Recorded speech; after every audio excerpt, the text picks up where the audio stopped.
Bonjour, c'est Nicolas du site utilisersonmac.com. Ça y est, c'est officiel, le SSD sur lequel se trouve le système de mon Mac est mort il y a quelques jours. Comme j'ai parlé il y a quelques semaines de la durée de vie des SSD, il me semble intéressant de vous parler de cette mésaventure.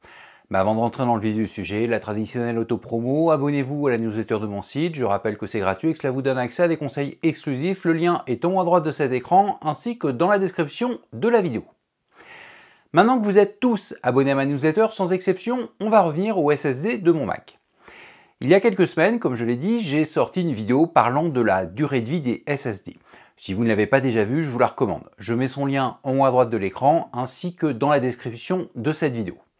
Dedans, j'explique que le discours que l'on entend souvent et qui annonce que le Mac est devenu un produit jetable à cause des SSD soudés est à mon avis très exagéré, pour ne pas dire faux. Pourtant, mon SSD vient de tomber en panne. Et bien justement, la panne de mon SSD va dans le sens de ce que je disais dans cette vidéo sortie il y a quelques semaines. Je m'explique rapidement et ensuite je vous expliquerai comment la panne s'est manifestée. Le Mac en question, c'est mon iMac 27 pouces, mon vieil iMac de fin 2012. Quand je l'ai acheté, il y a plus de 10 ans, je l'ai prééquipé d'un Fusion Drive de 3 Teraoctets. Le Fusion Drive, pour ceux qui ne connaissent pas, c'est une technologie qui n'est plus utilisée par Apple et qui consistait à fusionner logiciellement un SSD et un disque dur. Au début des années 2010, un SSD, par exemple d'un Teraoctet, coûtait monstrueusement cher. Donc pour avoir à la fois une bonne capacité et une bonne rapidité, Apple a sorti le Fusion Drive, un petit SSD couplé à un disque dur. Et le système gérait lui-même la disposition des documents afin que les fichiers les plus utilisés soient sur le SSD afin de ne pas ralentir le Mac. Bon, évidemment, ce n'était pas aussi rapide que si l'on utilisait un SSD unique, mais c'était déjà beaucoup plus rapide qu'un simple disque dur. Et pour des usages grand public, je ne suis même pas sûr qu'un utilisateur non averti aurait vu la différence entre un Fusion Drive et un SSD. Au début de cette technologie, les SSD faisant partie d'un Fusion Drive avaient une taille de 128 gigaoctets. Quelques années plus tard, ils sont passés à 64 gigaoctets. Moi, c'est au début, j'avais donc un 128 Go.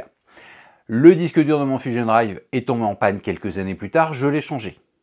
Le nouveau disque dur est tombé en panne encore quelques années plus tard, je ne l'ai pas changé, la flemme d'ouvrir à nouveau l'iMac. Alors, ce n'est pas un iMac ultra compliqué à ouvrir, mais comme c'est mon outil de travail, je ne voulais pas prendre le risque de l'endommager. J'avais notamment un SSD de 256 Go chez moi que je pouvais vider et utiliser sur mon iMac. Donc j'ai laissé le disque dur en panne dans mon Mac, j'ai installé un système sur mon SSD de 256 Go, SSD que j'ai mis dans un boîtier externe en USB, et j'ai fonctionné comme ça jusqu'à aujourd'hui, enfin jusqu'à il y a quelques jours. Donc le SSD de mon Mac ne me servait plus. J'avais quand même installé un système dessus, un système de secours, mais 128 Go c'est trop court pour m'en servir de SSD unique. En plus de ma session, ma femme en a également une. D'où le 256 Go qui était déjà un peu court en utilisation. Mais j'ai commencé à faire avec, donc après j'ai continué. Bref, vous aurez compris que ce n'est pas le SSD interne de mon Mac qui est tombé en panne, mais celui que j'ai placé en externe. Donc ce n'est pas un SSD fourni par Apple. Mais peu importe le disque, je ne me souviens plus exactement de sa date d'achat, mais cela fait moins de 10 ans. Donc s'il a duré moins de 10 ans, ça ne colle pas trop avec ce que je vous ai dit dans la vidéo où j'ai abordé la durée de vie de ce type de matériel. Sauf qu'à la fin de cette ancienne vidéo, je vous ai expliqué que pour augmenter la durée de vie d'un SSD, ou plutôt pour retarder sa mort, il suffisait de limiter les copies inutiles. Effectivement, plus on copiera de documents sur un SSD, et plus sa fin approchera. Or, mon disque flash qui vient de tomber en panne a une vie assez mouvementée. Lorsque je l'ai acheté, il m'a, au début, servi à réaliser des vidéos pour mon site, vidéos traitant du formatage, du partitionnement, des sauvegardes Time Machine, de la création de disques d'installation, bref, plein de sujets qui m'ont forcé à y copier plein de données dessus, juste pour réaliser des vidéos et ensuite à le réinitialiser après chaque tournage. Donc évidemment, nous ne sommes pas du tout sur une utilisation normale d'un SSD faite par monsieur tout le monde. Par normal, j'entends par là la façon dont vous allez utiliser le SSD présent dans votre Mac. Après quelques années à m'en servir de SSD de démonstration, je l'ai utilisé en tant que SSD système sur mon iMac. Souvenez-vous, le 128 Go interne de mon Mac étant trop petit, eh bien j'ai mis le 256 Go en externe. C'était un peu limite niveau place, mais en faisant du ménage de temps en temps, les premières années, ça a été. Alors les premières années, j'avais 3 sessions dessus, ma session personnelle, ma session de démonstration qui me servait peu puisque j'utilise plutôt celle de mon MacBook Pro, mais il y avait quand même tous les contenus de démo dessus, et la session de ma femme. Il y a 2 ans, j'ai dû rajouter une nouvelle session, pour la plus grande de mes filles, donc la place disponible dessus a encore plus baissé. À partir de là, au mieux j'avais 25 Go de libre, au pire une quinzaine de gigas. Si vous suivez toutes mes vidéos, vous devez savoir que moins de 20 Go de libre sur un disque système, c'est pas top. Je conseille toujours au minimum d'avoir au moins 20 Go de libre. Et encore, si vous n'avez pas des fichiers trop volumineux. Et c'est vraiment un minimum. En fait, moins vous avez de place de libre sur votre disque système, que ce soit un SSD ou un disque dur, et plus le système va devoir jongler avec ce peu de place. Alors, je vais simplifier très grandement cette problématique, mais en gros, le Mac va souvent devoir déplacer des documents.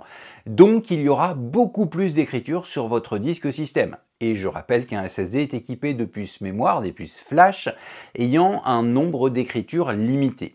Conclusion, ce SSD, comme je l'ai dit précédemment, a une vie assez mouvementée.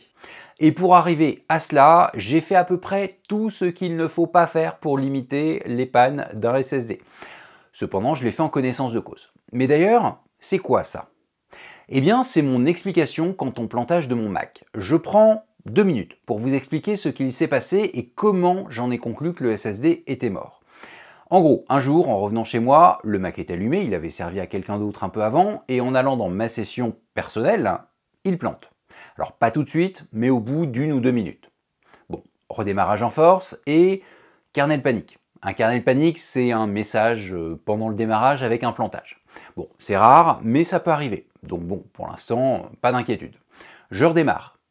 Et rebelote, kernel panique. Je débranche donc tout ce que je peux débrancher de ce Mac, donc je garde juste le SSD système qui est en USB, et je redémarre en zappant la PRAM et en réinitialisant la SMC de mon Mac. Alors je ne vais pas rentrer plus dans les détails sur cette manipulation, mais le Mac démarre. J'accède à la boîte d'invite de session, je peux rentrer dans ma session personnelle, et il plante au bout d'1 ou 2 minutes.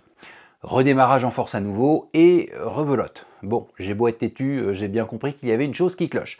Je redémarre à nouveau et je teste avec la session de ma femme. Et ça fonctionne parfaitement. Je démarre sur le SSD interne, celui de 128 Go sur lequel il y a un système qui m'a très peu servi, et ça fonctionne également. J'essaye à nouveau sur ma session perso du SSD externe et plantage au bout de 1 ou 2 minutes comme d'habitude. Comme j'ai toujours beaucoup de fenêtres Safari qui sont ouvertes, je démarre ma session sans les extensions afin de pouvoir désactiver le fait d'ouvrir ma session avec toutes les fenêtres ouvertes lors de la précédente ouverture. Pas de plantage pendant ce mode sans extension, mais plantage après un redémarrage normal sur ma session. Bon, là, il y a clairement un problème. Je branche ce SSD sur mon portable, donc je ne démarre pas dessus, et je me rends compte qu'il reste moins de 15 Go de libre. Je fais de la place sur un autre SSD et je clone dessus mon système récalcitrant.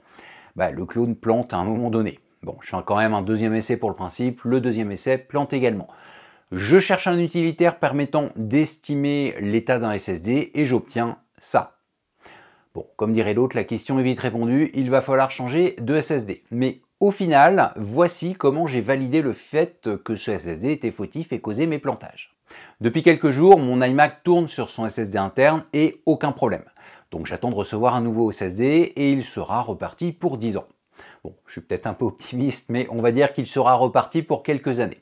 Conclusion, un SSD, ce n'est pas immortel, surtout quand vous faites tout ce qu'il ne faut pas dessus. Alors je ne vous dis pas de vous empêcher de l'utiliser, mais par exemple, lorsque j'ai commencé à réaliser des vidéos sur mon site internet, j'avais un MacBook Air de 2012. Le SSD, à l'époque, n'était pas soudé. Donc cela ne m'a pas gêné de formater plusieurs fois entièrement ce Mac pour réaliser des démos pour mon site ou des tests pour mes démos.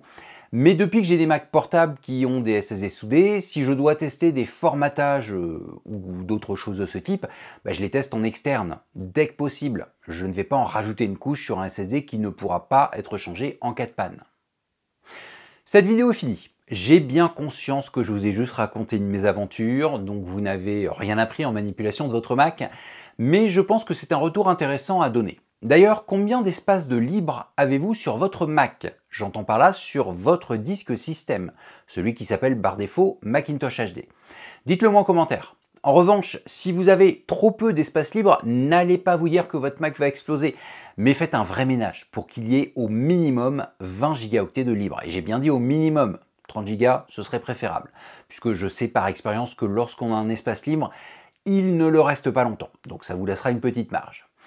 N'hésitez pas à partager cette vidéo au maximum autour de vous et à mettre un petit pouce vers le haut si vous l'avez appréciée. Abonnez-vous à ma chaîne YouTube, à la newsletter de mon site, j'offre gratuitement aux abonnés de ma newsletter des conseils exclusifs qui ne sont disponibles ni sur le site utilisersonmac.com, ni sur la chaîne YouTube correspondante. Si vous ne vous abonnez pas, votre SSD ne démarrera plus. Bon, plus sérieusement, je vous donne rendez-vous pour une prochaine vidéo. À très bientôt.